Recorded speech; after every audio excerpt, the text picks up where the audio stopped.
Back dear student, स्वागत है आपका ये लेक्चर सीरीज बीपीएसएम। आज जो हम टॉपिक ले रहे हैं बीपीएसएम में वो है आपका importance of CSR, corporate social responsibility. Important of CSR शुरू करने से पहले मैंने आपको लास्ट लेक्चर जो हमने पढ़ा था सीएसआर के बारे में, सीएसआर क्या है, तो मैंने आपको बताया था कि भारत में जो सीएसआर जो एक्ट है आपका 1 अप्रैल 2014 से इम्प्लीमेंट हुआ था। और इसके अनुसार जो भी कंपनी जिनका नेटवर्थ 500 करोड़ रुपए है या फिर एनुअल इनकम 1000 करोड़ रुपए की है या फिर आपका एनुअल प्रॉफिट 5 करोड़ का हो तो उनको सीएसआर पर एक्सपेंस करना ज़रूरी होता है। और ये जो एक्सपेंस होता है ये 3 साल के एवरेज प्रॉफिट का कम से कम 2% होना चाहिए। अब सीएसआर के जो हम लॉ पढ़ते हैं कितना परसेंट होना चाहिए, ये केवल इंडियन कंपनी पर ही लागू नहीं होता बल्कि जो भारत के अंदर वो कंपनियां जिन जो विदेश में रजिस्टर्ड हैं लेकिन भारत में काम कर रही हैं उन पर भी लागू होता है। सीएसआर की यदि हम बात करें तो सीएसआर क्यों ज़रूरी है, जैसा कि क्वेश्चन माइंड में आता है कि सीएसआर क्यों ज़रूरी है। जैसा कि आपको पता है कि जो सीएसआर होता है, कॉर्पोरेट सोशल रेस्पॉन्सिबिलिटी होता है, उसका कॉन्सेप्ट ये था कि जब कंपनियां कोई भी प्रोडक्ट बनाती हैं तो वो जो नेचुरल रिसोर्सेज हैं उनको यूज़ करती हैं, पोल्यूशन को इंक्रीज़ करती हैं और कुल मिला के अपने जेब भरती हैं प्रॉफिट्स वगैरह अर्न करके। और लेकिन ये जो अपना पोल्यूशन हुआ है या फिर जो रिसोर्सेज हमने लिए हैं एनवायरनमेंट से, उससे जो सोसाइटी में रहने वाले लोग हैं उनको कुछ सेक्रीफाइस करना पड़ता है।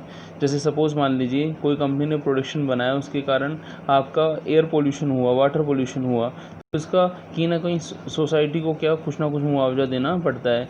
वो जो लोगों ने जो सेक्रीफाइस किया है उसके बदले में अब जो कंपनियां हैं, कंपनियों पर ये बाउंडेशन लगा दी है कि वो अपनी अर्निंग का कुछ भाग, जो पहले मैंने आपको कंडीशन बताई थी उसका, जैसे एवरेज प्रॉफिट का कितना परसेंट बताया था, बोलो बच्चों, एवरेज प्रॉफिट का कितना, कम से कम 2%, वो किस पर खर्च करेंगी, बोलो सीएसआर पे खर्च करेंगी।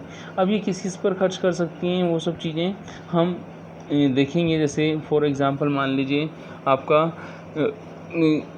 जो पुराना डेटा जो बता रहा है, जैसे 2015-16 की हम बात करें तो सबसे ज़्यादा जो खर्च हुआ है वो किस पे हुआ है, आपका हेल्थ एंड मेडिकल पे लगभग 3117 करोड़ रुपए खर्च हुआ है।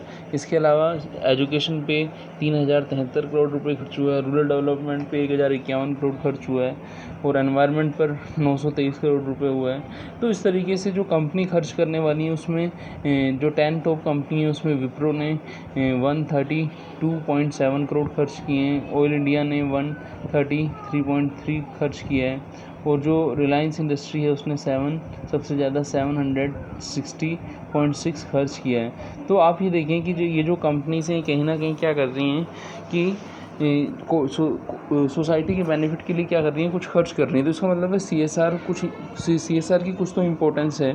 इम्पोर्टेंस क्या है उसको हम इन पॉइंट्स के अंदर पढ़ते हैं। जैसे हम इनोवेशंस देखेंगे, कॉस्ट सेविंग देखेंगे, ब्रांड डिफ्रेंशिएशंस देखेंगे, लॉन्ग टर्म थिंकिंग देखेंगे, कस्टमर एंगेजमेंट है, एम्प्लॉय एंगेजमेंट है और आपका ये बेटर पब्लिक इमेज है, बेटर मोर मीडिया कवरेज है और ये पॉजिटिव वर्क प्लेस एनवायरनमेंट को क्रिएट करना है। तो ये जो पॉइंट हम पढ़ेंगे वन बाय वन हम इनको यहाँ पे डिस्कस कर रहे हैं कि जो हमने इतना डिस्कशन किया, हमने पुरानी चीज़ें पढ़ी, उन समय हमने ये सीखा कि सीएसआर जो है कि सीएसआर था क्या, सीएसआर का कंसेप्ट जो था उसके कोर एलिमेंट क्या थे। जैसे हमने पढ़ा था care for stakeholder, ethical functioning, respect for workers right and welfare, respect for human right, respect for environment, फिर आपका क्या था activities of social broad development. तो ये जो चीज़ें पढ़ी हमने, पुराने चीज़ें यहाँ पे डिस्कस की। इन सब चीज़ों को डिस्कस करने के बाद हमें लगता है कि हाँ कि सीएसआर इम्पोर्टेंट है, सीएसआर की इम्पोर्टेंस को हमें समझना चाहिए। तो सबसे पहले हम बात करेंगे इनोवेशंस की। जैसे कि यहाँ पे लिखा भी हुआ है कि सपोज़ मान लीजिए हम अमेज़न का एग्जांपल लें तो अमेज़न क्या करता है, बहुत सारे प्रोडक्ट्स जो है वो डिलीवर कर रहा है। अमेज़न का नाम आपने सुना होगा, अमेज़न, जैसे फ्लिपकार्ट है, ये स्ट्रेटेजिक ग्रुप है। ये चीज़ें, इनकी जो प्रोडक्ट रहते हैं सिमिलर रहते हैं, प्राइस भी सिमिलर रहते हैं और ये क्या करते हैं, इनोवेशन करते रहते हैं। जो अमेज़न ने किया वही फ्लिपकार्ट करता है।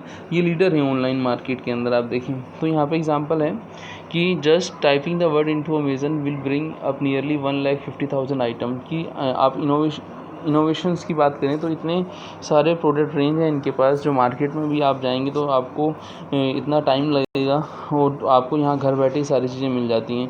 तो ये जो इन्होंने प्रोडक्ट रेंज दिया है ये सोसाइटी के बेनिफिट के लिए है कि घर बैठे उनको डिफरेंट डिफरेंट प्रोडक्ट मिलते हैं। यहाँ पे इसमें एक एग्जांपल हो रहा है। I recently watch a video of a brief talk by Jeff McDonald who is the Unilever Global VP for HR, Marketing, Communication, Sustainability. Using the lens of sustainability as McDonald described it, Unilever was able to innovate new products such as hair conditioner that uses less water. तो इस तरीके से जो product के अंदर innovation हो रहा है वो कहीं ना कहीं सोसाइटी के लिए बेनिफिट है।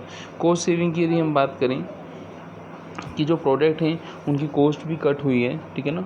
One of the easiest place for a company to start engaging in a sustainability is to use it as a way to cut cost, whether it is using less packaging और less energy, this saving added up quickly. यहाँ पे हम example भी देखें, CSR के अंदर cost जो कम हुई है, ब्रांड डिफ्रेंशिएशन हुआ है, ठीक है। ब्रांड डिफ्रेंशिएशन का मतलब ये हुआ कि जैसे आप देखें बेवरेज इंडस्ट्री के अंदर जो मोस्ट कॉम्पिटिटर हैं वो कौन सा है, कोको कोला और पेप्सी हैं। For example the Cola wars is one of the longest running rivalry in the business. Coke and Pepsi are constantly looking up to grab much market share as they can from each other, yet they are both adopting similar although slightly different approaches for CSR. ये दोनों ये जो beverage के area में ये जो companies हैं ये इन्होंने काफ़ी एक्सपेंस किया है। इन्होंने नॉट ओनली अपने बिजनेस का डेवलपमेंट किया बल्कि CSR में भी इन्होंने काफ़ी खर्च किया है। फिर हम बात करेंगे इसके अलावा जो है नेक्स्ट पॉइंट जो है लॉन्ग टर्म थिंकिंग, कि CSR जब भी हम करते हैं तो CSR के पीछे हमारी थिंकिंग ये रहती है कि हम कहीं ना कहीं सोसाइटी को क्या दें, बेनिफिट्स दें। तो वो लॉन्ग टर्म की हम बात करते हैं, यहाँ पे लॉन्ग टर्म बेनिफिट की बात करते हैं। लॉन्ग टर्म बेनिफिट में हम देखें, the only reason we are doing sustainability is to drive the growth of Unilever, कि हम जो भी सस्टेनेबिलिटी के बेस पर जो हम काम कर रहे हैं उसका पर्पस ही क्या है कि हम लॉन्ग टर्म के लिए क्या करें, वर्क करें। CSR is an effort to look at the company long term interest ensuring the company future is the well sustainable, कि कंपनी को लॉन्ग टर्म के लिए बेनिफिट मिलता रहे। कस्टमर एंगेजमेंट की बात करें, what is the point of doing CSR is one known about it. For the past few years Walmart has established itself a leader on environmental effort. Yes, you read that correctly. Walmart is a leader in environmental. In 2008 Walmart ran a ad campaign designed to raise awareness about the environment and the product choice consumer could make, कि जो आपका 2008 में Walmart ने एक add किया था जिसमें environment protection के बारे में लोगों को बताया था। तो कहीं ना कहीं देखें तो एनवायरनमेंट प्रोटेक्शन के लिए CSR के अंदर वो काफ़ी कस्टमर एंगेजमेंट रख रहे हैं कि कस्टमर को उन चीज़ों के बारे में अवेयर कराते हैं। एम्प्लॉय एंगेजमेंट जैसे हम बात करते हैं कस्टमर की, ऐसे एम्प्लॉय की एंगेजमेंट भी सेम है, ऐसे हम अपने एम्प्लॉय के लिए भी कर सकते हैं एम्प्लॉय एंगेजमेंट के। Along similar line, if you are own employee do not know what is going on within your organization, you are missing an opportunity. Companies like Sara Lee created a cross-functional and globally sustainability working team to help create a strategy for sustainability. कि ये जो companies हैं ये अपने employ के basis पर भी इस तरीके के जो कैंपेन हैं वो एनवायरनमेंट अवेयरनेस की वो करते रहते हैं। ए बेटर पब्लिक इमेज, कि जो भी कंपनी आपको पता है सोसाइटी के लिए करेगी तो सोसाइटी को वो चीज़ नॉलेज में होगा ही, है ना। यदि आपने कुछ डोनेट किया सोसाइटी के लिए या आपकी चैरिटी के लिए या फिर आपके सपोज़ मान लीजिए कोई भी NGO वगैरह है उनके लिए आपने डोनेट किया, तो कहीं ना कहीं वो क्या करेगा, आपकी इमेज को क्या करेगा, स्ट्रॉन्ग करेगा आपकी इमेज को कहीं ना कहीं। नेक्स्ट आएगा बेटर ए मोर मीडिया कवरेज, कि यदि आप टाइम टू टाइम CSR पर खर्च करते रहते हो तो मीडिया कवरेज भी आपके साथ बना रहता है, वो आपके जो भी कंट्रीब्यूशन है उसके बारे में अप्रेजल आपको मिलता रहता है। फोस्टर ए पॉजिटिव वर्क प्लेस एनवायरनमेंट, की जिस एनवायरनमेंट के अंदर हम वर्क कर रहे हैं वहाँ पे हमें पॉजिटिव जो भी चीज़ें हैं जो एनवायरनमेंट प्रोटेक्शन के लिए ज़रूरी हैं वो चीज़ें हमें एनवायरनमेंट से लेनी चाहिए। और हमें कुछ लगता है कि हाँ भाई कि एनवायरनमेंट के लिए हमें कुछ करना है, हमारी जिम्मेदारी है, उस जिम्मेदारी को हमें उठाना भी चाहिए। In this section is a short and simple because it is just common sense. Employee like working for a company that a good public image and is constantly in the media for positive reason.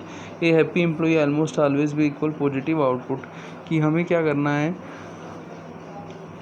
Not only society के environment को हमें अच्छा करना है, हमें organisation के environment को भी क्या करना है, अच्छा करना है। यदि ऑर्गेनाइजेशन का एनवायरनमेंट अच्छा होगा तो हमारे एम्प्लॉय भी पॉजिटिव एटीट्यूड के साथ वर्क करेंगे और वो कहीं ना कहीं हमारे जो बिज़नेस के एनवायरनमेंट को भी स्ट्रॉन्ग करने में हमें क्या करेगा, हेल्प करेगा। तो यहाँ पे हमने देखा कि सोशल रिस्पॉन्सिबिलिटी जो है वो बहुत इंपॉर्टेंट है। हर ऑर्गेनाइजेशन को इसके अंदर जो वर्क करना चाहिए इन चीज़ों को कंसिडर करना चाहिए। तो मिलते हैं नेक्स्ट वीडियो में। थैंक्स।